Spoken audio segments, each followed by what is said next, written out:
starts now. We begin tonight with new details on that breaking news out of Chesterfield that we brought you at 6 o'clock.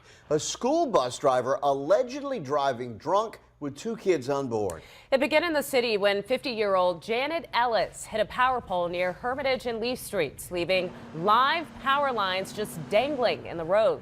But after dropping those kids off, police finally caught up with Ellis, who led them on a brief pursuit before being arrested. AJ Nwoko has been piecing together the story all evening. He joins us live. What can you tell us about those kids? Are they okay?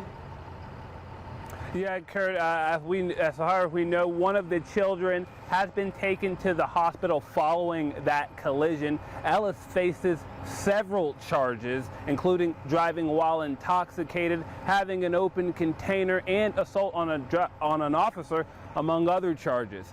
Now, as for the scene behind me, power is still out in the area, and Dominion says they're going to be out here for a while.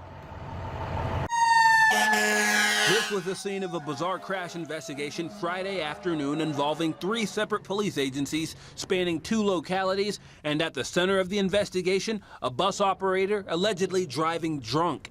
It started with people posting to social media and calling police saying they witnessed a Chesterfield school bus driving erratically through Richmond. According to Richmond police, a Chesterfield bus driver struck a light pole on the corner of Hermitage Road and West Lee Street just before 3 p.m. and then drove off. The crash was so intense that the pole was split in 2 pieces, left hanging in the air, supported by power lines.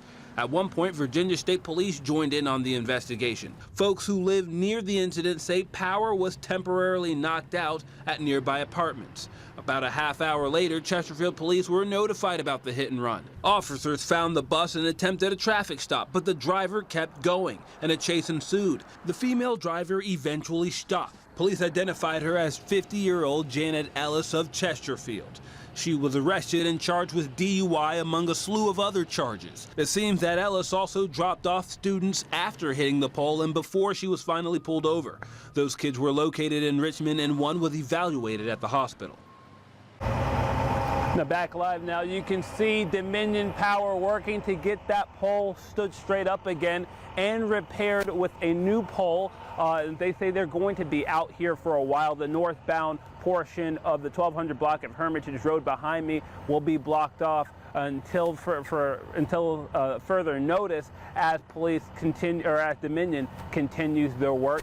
As for the driver, Chesterfield Police sent me a statement. They say they're working with police in this investigation and that the driver is no longer employed with Chesterfield County Public Schools.